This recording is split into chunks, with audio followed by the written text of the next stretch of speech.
Hello everyone, आशा करता हूँ आप सभी बहुत ही अच्छे से होंगे और आपके एग्जाम की प्रिपरेशन काफ़ी अच्छे से चल रही है। मेरा नाम है केतन और आप सभी का रीजनिंग के इस इंपॉर्टेंट लेक्चर में एक बार फिर से बहुत बहुत स्वागत है। देखिए स्टूडेंट्स, हम लोग जो पढ़ने जा रहे हैं टॉपिक वो है ranking test, ranking and order test. और इसमें बेसिकली दो तरह के क्वेश्चंस होते हैं। अभी फिलहाल हम रैंकिंग पे बात कर रहे हैं। जब हम रैंकिंग को कंप्लीट कर लेंगे फिर हम ऑर्डर टेस्ट के ऊपर भी बात करेंगे, ठीक है। जैसे कि आपने सुना होगा कि कुछ तरह के क्वेश्चंस होते हैं कि राहुल जो है वो हाइट में किरण से ज़्यादा बड़ा है, ठीक है, और रमेश जो है वो देवेंद्र से तो हाइट में बड़ा है लेकिन उतना बड़ा नहीं है जितना कि राजेश, है ना। तो इस तरह के कई सारे क्वेश्चंस होते हैं जो कि ऑर्डर पर बेस्ड होते हैं, तो हम उनको भी बाद में ज़रूर करेंगे, राइट।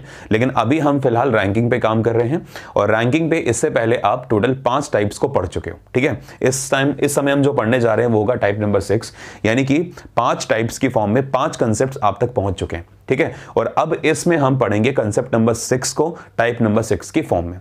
क्लियर? एक बात मैं आपसे ये चीज़ बताना चाहूँगा कि जो टाइप नंबर 4 था उसमें मैंने आपसे एक बात कही थी कि टाइप नंबर 4 और टाइप नंबर 5 आपस में थोड़ा सा रिलेट करेंगे, क्योंकि कंफ्यूजन होता है कि क्वेश्चन टाइप नंबर 4 का है कि 5 का है। तो इसलिए मैंने आपको वो चीज़ समझाई टाइप नंबर 5 में रिलेट करा के। टाइप नंबर 6 में ऐसे ही आपको समझना है कि जो टाइप नंबर 5 होगा और जो टाइप नंबर 6 होगा ये दोनों आपस में सेम है। एक्चुअली में टाइप नंबर 6 का ही एक स्पेशल एप्लीकेशन होता है जो आपने टाइप नंबर 5 में पढ़ा है, ठीक है। वो अभी मैं आपको रिलेट कराऊंगा कि वो कैसे हुआ था।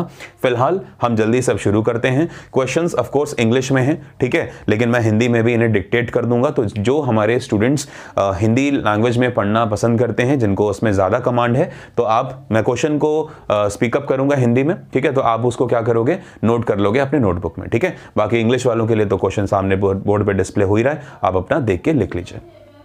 चलिए शुरू कर दें। बोल रहा है कि in a row Ramesh is 15th from the left hand.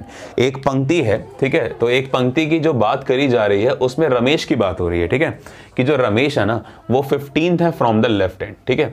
तो हमने इस बात को यहां पर लिख लिया कि जो रमेश होगा, ठीक है, रमेश के बारे में बात क्या कही गई कि रमेश जो है वो 15th है, ठीक है, और वो भी कहां से है बताइए, तो वो है 15th, वो भी लेफ्ट हैंड से, ठीक है। उसके बाद हमसे कहता है कि जो महेश है, ठीक है, Mahesh is 20th from the right and. Mahesh जो होगा वो 20वां है राइट एंड से, ये दूसरी बात हमें बताई गई। तो हमने यहां पे लिख दिया कि जो महेश है वो 20वां होगा कहां से, राइट एंड से, ठीक है। तो महेश का जो स्थान है वो राइट एंड से 20वां है। If there are 5 students present between them, यदि उन दोनों के बीच में कुल 5 विद्यार्थी बैठे हैं, then find total number of students sitting in the row. तो बताइए कि उस पंक्ति में कुल कितने विद्यार्थी बैठे, ठीक है। याद रखिएगा ऐसे क्वेश्चंस में 2 केसेस बनते हैं, ऑफ कोर्स एक मिनिमम, ठीक है, और एक मैक्सिमम। तो हम दोनों के लिए यहां पर काम करने वाले हैं। और ये भी आपको ये ध्यान रखना है इसमें कि मैक्सिमम का केस सबसे ज्यादा आसान केस होता है। मैक्सिमम में इतना ज्यादा वेरिएशन नहीं है। मैक्सिमम का हर केस का आंसर क्या होता है, R1 + R2 + 1, ठीक है। तो आपको क्या करना है उसमें उस हिसाब से आपको देखना होता है। यहां के केस की अगर हम बात करें तो R1 + R2 + n कर देंगे। जहां पर n क्या होता है तो मैं उसको यहां पर लिख रहा हूं, वेयर n जो होगा n are total number of students sitting between those 2 people, है ना। n जो है वो बीच में बैठने वाले उन विद्यार्थियों की संख्या होगी जो कि उन दोनों व्यक्तियों के बीच में बैठते हैं। जैसे कि यहां पर बात हो रही है रमेश और महेश की, तो जो n की वैल्यू दी गई है वो दी गई है 5 की। जो 5 बच्चे हैं ना, 5 स्टूडेंट्स, वो 5 स्टूडेंट्स बैठते हैं रमेश और महेश के बीच में। तो यहां पर n की वैल्यू क्या आ गई, 5 आ गई। सिंपल सी बात, बस यहीं से आपका क्वेश्चन स्टार्ट होता है और यहीं से हमें सॉल्व करना है। तो अगर हम बात करें तो इस क्वेश्चन को आई गेस हिंदी में सबको समझ में आ गया होगा। तो अगर हम इस क्वेश्चन को सॉल्व करना शुरू करते हैं तो ऐसी कंडीशन में हमें ये पता होना चाहिए कि हम मिनिमम कितने लोग लेकर आए कि हमारा काम बन जाए, ठीक है। तो जल्दी से शुरू करते हैं। देखिए मान लीजिए कि मेरे पास ये इस तरह से पूरा एक अरेंजमेंट है जिसमें मैं टोटल बिठा रहा हूँ 28 लोगों को, ठीक है। मैं जानबूझकर 28 लोगों को बिठा रहा हूँ। ये 28 लोग क्यों बैठेंगे अभी मैं कुछ देर में आपको ये चीज़ क्लियर करूंगा। फिलहाल समझते हैं। देखिए 1 2 3 4 5 6 7 8 9 10 11 12 13 14 और 15, ठीक है, 15 ये बैठ गए। उसके बाद देखिए 16 17 18 19 20 21 22 23 24 25 26 27 और 28। तो मैंने टोटल 28 पीपल जो हैं या 28 लोग जो हैं वो मैंने बैठा दिए, जिसमें हमें पता है कि बेटा ये जो एंड है वो लेफ्ट कहलाता है, ये जो एंड है वो राइट कहलाता है। और हमें कहा गया कि लेफ्ट से रमेश 15वें स्थान पर है। तो ये मैंने 15 गिने थे ना, तो यहाँ पर कौन आ गया, यहाँ पर रमेश आ गया, क्योंकि मैं 15 गिन चुका हूँ। तो ये जो आप प्लेस वैल्यू देख रहे हो ना रमेश की, ये हो चुकी है 15th, ठीक है। इसके बाद उसने हमसे बोला है कि जो महेश है वो राइट से 20वां है, तो राइट उधर होता है। देखिए 1 2 3 4 5 6 7 8 9 10 11 12 13 14 15 16 17 18 19 और ये 20। मतलब ये जो प्लेस वैल्यू आप देख रहे हो ना, ये प्लेस वैल्यू किसकी बताइए, महेश की है। और यहाँ पर क्या हो गया, यहाँ पे ये प्लेस वैल्यू 20 हो जाती है, और वो भी कहाँ से हो जाती है, तो ये प्लेस वैल्यू बच्चों 20 होती है, वो भी राइट एंड से। ठीक है, अब आप देखो क्या बोला गया था कि बीच में जो लोग बैठेंगे रमेश और महेश के, वो 5 होने चाहिए काउंटिंग में, ये तो बात कही गई थी। आइए गिनते हैं, देखिए 1 2 3 4 और ये 5, तो बीच में कितने लोग बैठे हैं, 5 लोग बैठे हैं ना। तो ये बात हो गई पूरी। मतलब अगर मुझे मिनिमम अरेंजमेंट चाहिए ना इस क्वेश्चन के लिए, तो मिनिमम का बेटा जो आंसर आता है मेरा, वो क्या आता है, 28। मतलब 28 लोग लेकर आइए, 28 लोगों को बिठाइए और पूरा का पूरा काम आपका हो जाएगा। मतलब ये तीनों के तीनों स्टेटमेंट जो है वो हम यूज कर लेंगे। समझ में आया इतना तो, कि 28 के ऊपर ये अरेंजमेंट बन कैसे रहा है। अब नो डाउट आपको एक बात में ज़रूर दर्द हो रहा होगा कि ये 28 आया कैसे, है ना। तो कोई बात नहीं, सीखने के लिए ही तो आए हैं। तो अब जल्दी से शुरू करते हैं। ये 28 के पीछे क्या कंसेप्ट है उसको देखिए। अगर हमें कभी भी मिनिमम चाहिए, ठीक है, अगर हमें कभी भी ऐसे क्वेश्चंस में मिनिमम चाहिए, तो मिनिमम के लिए हम एक फॉर्मूले को यूज़ करेंगे। और मिनिमम का फॉर्मूला होता क्या है उसको देखिए। आप दोनों रैंक्स को जोड़ दीजिए, मतलब R1 प्लस R2, आपने दोनों रैंक्स को जोड़ दिया। ठीक है, इसके बाद आपको क्या करना है, माइनस करना है n+2। क्या माइनस करना है बताइए, n+2 को माइनस करना है। तो जब आप ये करते हो पूरा, तो आपका आंसर आता है 28। समझ में आया।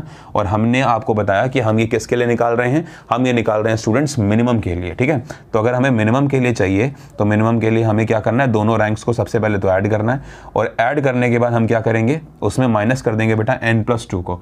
तो जैसे ही हम ऐड करने के बाद n+2 को माइनस करेंगे, हमें मिनिमम वैल्यू मिल जाएगी कि कितना होना चाहिए। अब आप ध्यान से समझो कि ये अप्लाई कैसे हुआ। R1 प्लस R2, R1 की वैल्यू कितनी है, 15, कोई भी ले लो, फर्क नहीं पड़ता, 15, फिर R2 क्या बताओ, 20 है, माइनस n+2, तो माइनस ब्रैकेट के अंदर n+2 याद रखना, n की वैल्यू 5 थी, 5 + 2 हो गया 7। तो आप देखो 35 में 7 गए, आंसर क्या आ गया 28। तो इसलिए मैंने ये 28 पे पूरा ये अरेंजमेंट आपको करके दिखाया। उम्मीद करता हूं कि अब आपको ये पॉइंट क्लियर हो गया होगा कि 28 आया कैसे। अब आप ये समझ लीजिए कि अगर मैं R1 प्लस R2 को जोड़ दूं, तो उसमें मेरा जो मेन मैटर करते हैं वो लोग करते हैं जिनके बारे में इंफॉर्मेशन बाद में दी गई है। जैसे एक तो ये 5 लोग मैटर करेंगे जो बीच में बैठे हैं, है ना, क्योंकि ओवरलैपिंग अगर केस करानी है तो ये 5 लोग तो मैटर करेंगे।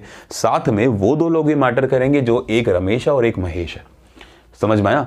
अब आप ध्यान से समझना, क्वेश्चन को रिलेट करो प्लीज। ठीक है, मैं इसको रिलेट आपको करा रहा हूं, यहां पर इतने सेक्शन में आपको रिलेट कराता हूं।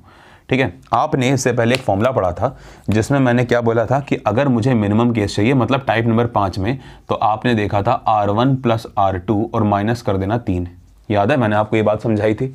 अब ये पता ये 3 क्या है, ये 3 ये तब आप करते थे जब केस आता था only 1 person will sit between them, मतलब ए और बी के बीच में सिर्फ एक बंदा बैठेगा। अब मैं इन 3 को ना रिलेट करने जा रहा हूं, ध्यान से देखो, n+2 से। अगर मैं इस फॉर्मूले को लिख दूं मिनिमम के केस में, उसी मतलब टाइप नंबर 5 के लिए, मैं इस फॉर्मूले को फिर से रिलेट करा रहा हूं आपको। तो देखो, अगर मैं इसको ऐसा लिख दूं -n+2, तो क्या ये फॉर्मूला जो आपने अभी पढ़ा है, क्या ये टाइप नंबर 5 में लग सकता है जब ओनली का केस आएगा? तो आप कहेंगे सर बिल्कुल लग सकता है, क्योंकि देखो R1 बेटा अभी भी वही है, R2 अभी भी वही है, माइनस ओनली के केस में n की वैल्यू क्या होगी, सिर्फ 1 तो होगी। अगर मैं कहूं कि C जो है, सिर्फ C A और B के बीच में बैठेगा, 5 लोग नहीं बैठ सकते, सिर्फ C ही जो है वो A और B के बीच में बैठेगा, तो ऐसी कंडीशन में ये कहूंगा ना कि हाँ C अगर बैठेगा तो एक ही बंदा बैठ सकता है A और B के बीच में, मतलब n की वैल्यू 1 हो गई। तो अगर n की वैल्यू 1 हो गई तो 1+2 क्या बना, 3 ही तो बना। तो वही फॉर्मूला आ गया जो आपने टाइप नंबर 5 में पढ़ा है। तो टाइप नंबर 5 के इस फॉर्मूले का ऑरिजिन यहां से था। समझ में आया आपको? तो ये चीज आपको ध्यान रखनी है, ओके, क्योंकि वो फ्रीक्वेंटली पूछा रहा था, तो मैंने आपको पहले उसको करा दिया, ठीक है, और फिर मैं आपको ये करा रहा हूं, तो कोई इशू नहीं है। अब आप रिलेट कर चुके होंगे कि ये कैसे लिखा जा रहा है, ठीक है। इन केस अगर आपको कोई भी डाउट है, you have my number, it's 7052887799, ठीक है। आप सोचते होंगे सर आप हर वीडियो में नंबर को मेंशन करते हो, ये सिर्फ इसलिए कि कई सारे स्टूडेंट्स होते हैं वो रैंडम किसी भी वीडियो पे क्लिक करते हैं, तो अगर वो देख रहे हैं, उनको पसंद आ रही वीडियो, तो आगे चल के उनको नंबर भी मिल जाए, ताकि अगर उनको नेक्स्ट कभी कोई इशू होता है तो वो मेरे से बात कर सकें, ठीक है। इनिशियली मैं ये काम नहीं करता था, लेकिन कुछ रीजंस की वजह से मुझे लगता है कि स्टूडेंट्स के साथ मुझे डायरेक्ट जुड़ना जरूरी है, इसलिए मैं अब यहाँ पर नंबर भी मेंशन करता हूँ, ठीक है। तो आप व्हाट्सअप करिए, व्हाट्सअप करेंगे, मैं आपको अपनी ईमेल आईडी वगैरह सब कुछ बता दूंगा, जिसपे आप मुझसे फर्दर और भी कॉन्टैक्ट्स कर सकते हो। ये this is my WhatsApp number, okay, and I am using this particular number for the last 6 to 7 years, तो कोई इशू नहीं है, ठीक है। आप आराम से कॉल करिए, फ़ोन करिए, ठीक है, या मैसेज कर दीजिए टेक्स्ट पे या फिर व्हाट्सएप पे, आपको रिप्लाई करा जाएगा, ओके। चलिए, इसके बाद हम चलते हैं नेक्स्ट क्वेश्चन पर। अच्छा, इसी क्वेश्चन में मान लीजिए मुझे मैक्सिमम केस चाहिए होता, तो मैक्सिमम के लिए हम क्या करते हैं, इसी सेम इंफॉर्मेशन के साथ मुझे चाहिए मैक्सिमम, तो मैक्सिमम के लिए हम क्या करते हैं उसको समझिए। देखिए, मैक्सिमम के केस में हम करते हैं R1 + R2 + n, याद रखिएगा। मैक्सिमम के केस में हम क्या करेंगे, R1 + R2 + n कर देंगे और हमारा आंसर आ जाएगा, ठीक है। तो क्या होगा बताइए, R1 की वैल्यू जैसे 15 है, R2 की वैल्यू 20 है और प्लस n की वैल्यू 5 है। जब आप इसको सॉल्व करोगे ना, इसका आंसर आ रहा होगा 40। तो मैक्सिमम कितने लोग चाहिए आपको, मैक्सिमम आपको चाहिए 40 लोग। 40 लोग आप लेकर आइए, आपका आंसर आ जाएगा, ठीक है। तो मैं यहाँ पर लिख देता हूँ, देखो मिनिमम के लिए जो आंसर बना था आई गेस वो 28 था, ठीक है। तो मिनिमम के लिए आंसर हो गया 28 और मैक्सिमम के लिए जो आंसर है वो हो गया 40, ठीक है। ये दोनों के लिए मैंने आपको आंसर्स बता दिए हैं, क्लियर हो गया। अब आप जरा मैक्सिमम वाले फॉर्मूले को भी रिलेट करो।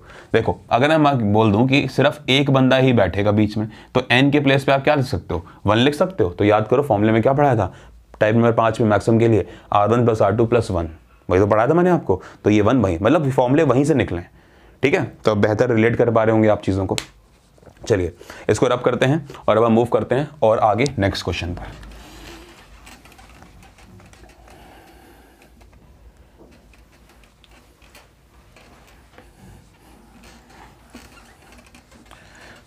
पहले कुछ चीज़ों को मैं लिख देता हूँ, जैसे अगर हमको मिनिमम केस चाहिए तो मिनिमम के लिए हमें क्या करना है, R1 + R2 - n + 2, ठीक है। और अगर आपको मैक्सिमम चाहिए कभी, तो आप क्या करेंगे, R1 + R2 + n करेंगे, ठीक है। ये तो दोनों आपके केसेस हो गए।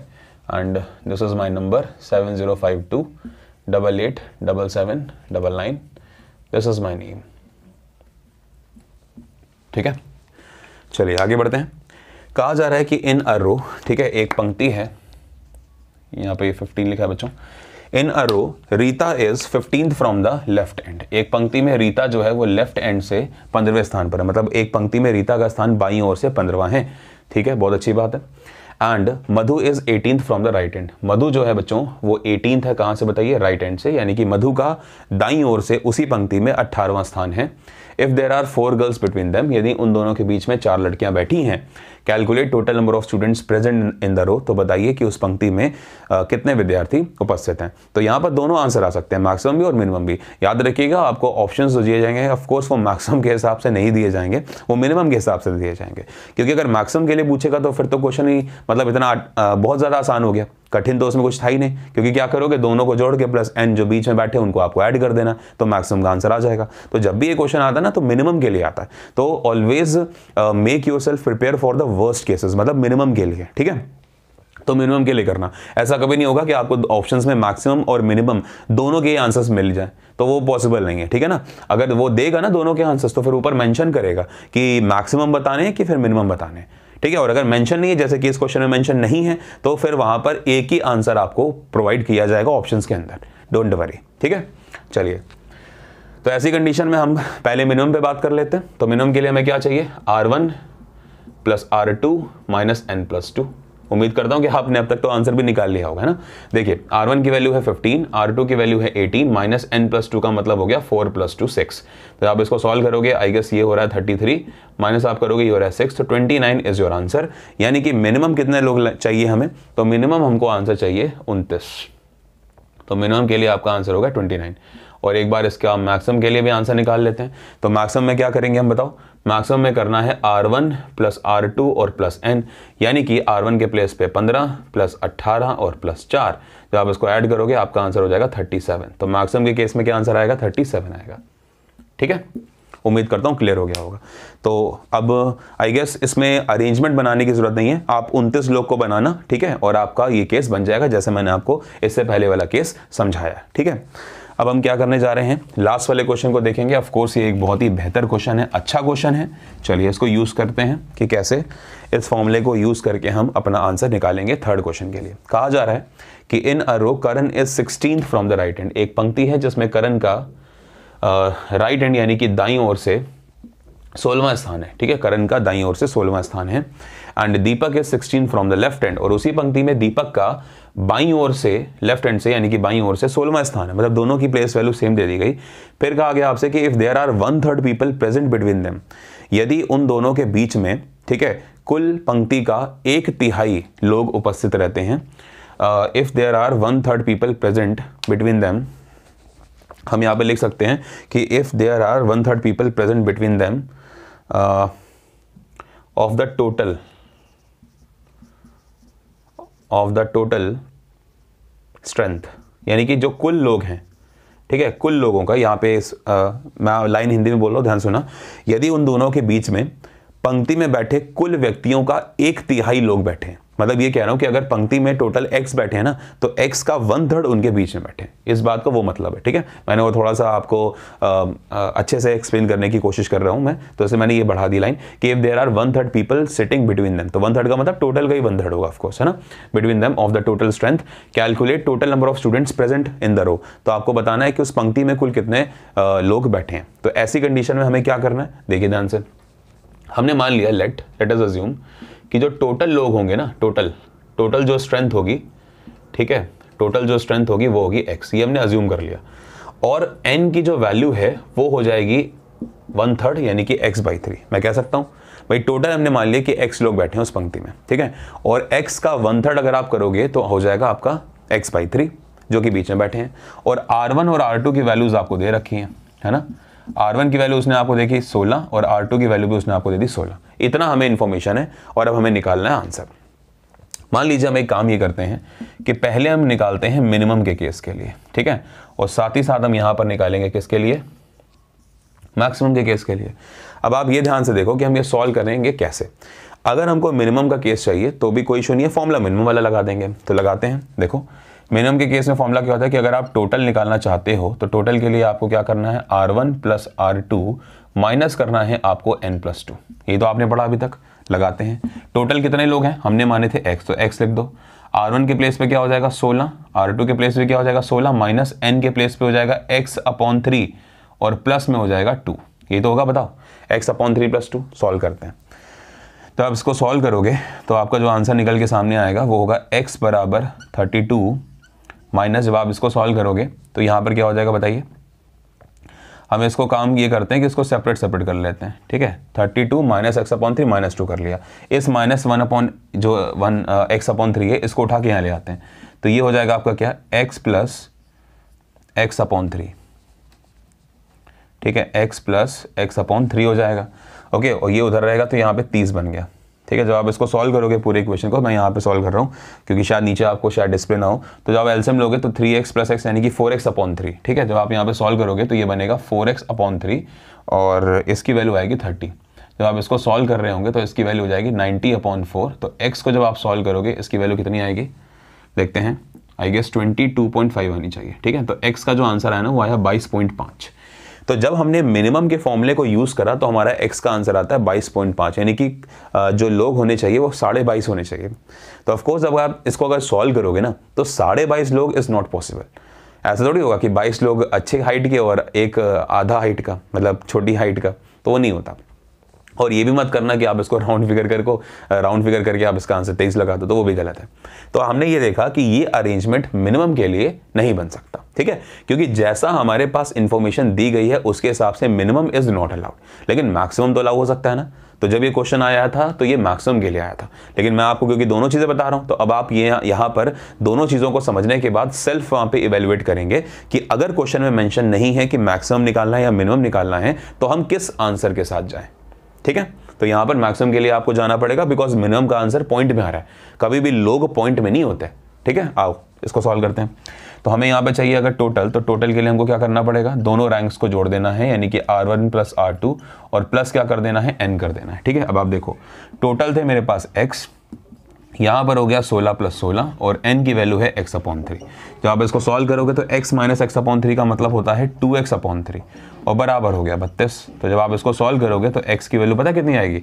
x की वैल्यू आपकी सॉल्व करने पे आएगी 48।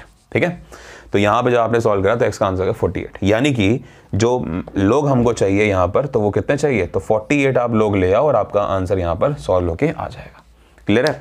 मिनिमम के लिए ये अरेंजमेंट बन नहीं सकता और मैक्सिमम के लिए जब आप इसको बनाओगे तो 48 will be your answer. Clear? तो इस तरह से हमने यहाँ पर इन तीनों क्वेश्चंस को कंप्लीट करा। उम्मीद करता हूँ कि टाइप नंबर 6 जो है वो भी अब आपको क्लियर हो गया होगा अच्छे से, और ऐसे ही प्लीज़ पढ़ते रहिए। टाइप नंबर 4, 5 और 6 को प्लीज़ साथ में अब एक बार फिर से पढ़ लीजिए, ओके, ताकि आपको जो चेंजेस हैं टाइप बाय टाइप वो आपको समझ में आ जाए। जो डिफरेंसेस हैं, जो यूनिक बातें हैं कि जो किसी टाइप को किसी दूसरे टाइप से अलग करती हैं, वो अब आपको अच्छे से क्लियर हो जाएंगे। ठीक है, तो please keep on studying like this only. अगर आप बेहतर पढ़ते हैं और अगर नहीं पढ़ रहे हैं बेहतर, तो प्लीज़ बेहतर पढ़िए, बिकॉज एग्जाम्स बहुत पास हैं आने वाले हैं, है ना। और ये जो कंटेंट आपके लिए है, ये किसी भी गवर्नमेंट एग्जाम को बहुत ही अच्छे से टारगेट करता है और कंप्लीटली टारगेट करता है। ये आपको शायद खुद ही समझ में आ रहा होगा। तो ऐसे ही पढ़ते रहिए and please keep on sharing this video also. Thank you, good luck, have a nice day, keep studying.